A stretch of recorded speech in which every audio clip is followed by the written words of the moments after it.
पक्षियों की ऐसी खतरनाक आवाजें जो आपका दिमाग हिला के रख देगा। नंबर 1, लून। ये समुद्र में तैरने वाली एक बर्ड है जिसकी आवाज अगर कोई रात में सुन ले तो वही पैंट गीली कर देगा। यकीन नहीं होता तो इसकी आवाज सुनकर देखो।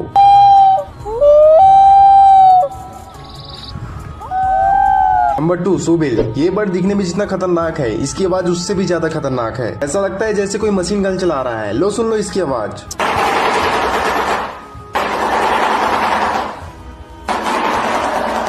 नंबर 3 देखने से पहले अगर आपने अभी तक हमारे चैनल को सब्सक्राइब नहीं किया तो प्लीज वीडियो को लाइक करके चैनल को सब्सक्राइब जरूर करें। Number 3, lyre bird. इसकी आवाज को तो समझना ही मुश्किल है क्योंकि ये बहुत सी अजीब अजीब आवाज निकालता है। दरअसल ये कैमरे से लेकर एक छोटे बच्चे तक की आवाज निकाल लेता है। लो सुन लो इसकी आवाज।